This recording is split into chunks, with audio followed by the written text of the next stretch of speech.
Hi there, welcome to a live Twitter feed from Pete Savin, and I'm in Scotland, just east of the beautiful little town of Dunkeld and just to the east of Dundee on the River Tay. Now, it's a rainy field, it's full of cowpats, it's empty. But this is one of the most important sites in Scotland, or it was for just a brief period in the late 1st century, because I'm actually standing inside the legionary fortress of Inchtuthil in Perthshire.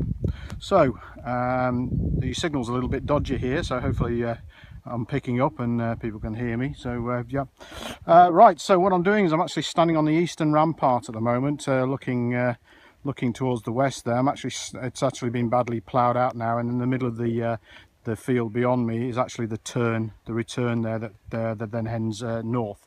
So looking over to the tree there, here we go, finger pointing there, that is the western edge of the fortress, believe it or not, and the earthworks are still fairly prominent just along the edge there, running right the way over and disappearing over into the tall trees over there.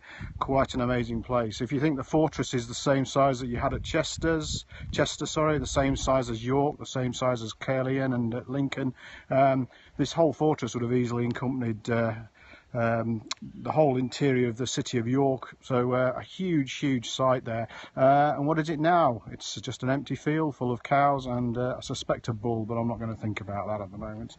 Hello there, ciao. Yeah, so just walking along the line of the earthworks. This also in the 40s became a golf course, so a lot of the lumps and bumps here are actually bunkers and various lumps and bumps designed for the golfers. Nothing to do with the Roman interior, which would have been made of wood.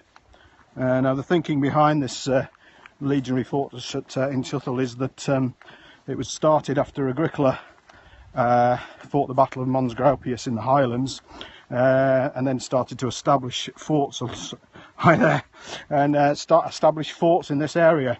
Hence the building of this legionary fortress. So that could have happened around possibly AD 83, and the fortress was built originally in stone. Many of the buildings, especially the important ones, were never built, and the external walls were started to be built in stone. With about AD 86 or thereabouts, there was a massive withdrawal from the area back to the southern Scotland and then down to the Solway Tyne line, the Staingate, where Vindolanda and Corbridge and so on sits, and the fort was abandoned. All that work just gone. So as I swing around now, walking down, this is probably the most visible part of the existing remains, which is the rampart and ditch of the fortress. This is it, a gigantic legionary fortress the size of the ones you would have had in York and Chester's, and you have here just an earthwork and a ditch. Quite astonishing. There's one of these great what ifs, you know, if this place would have developed throughout the whole Roman period, would there have been a Scottish town here now, rather than just a field full of me and some cows. There we go, the rain's coming down quite heavily now. Looking over towards the River Tay, which is over to the south there was a compound known as the Officers' Compound, which bathhouse was found in. And if I swing round again, just not to drown in this weather, inside the trees there is another compound which the earthwork still survives pretty well in, and that was known as the Stores Compound, probably for all the things being used to build this enormous fort.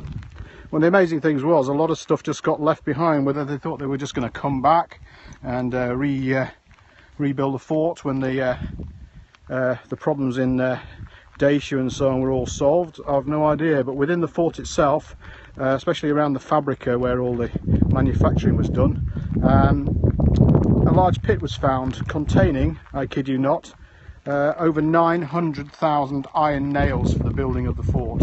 So a considerable amount, and in recent years there's been geophys done here, and a second pit was found with the nails in again. So just astonishing how much stuff was left.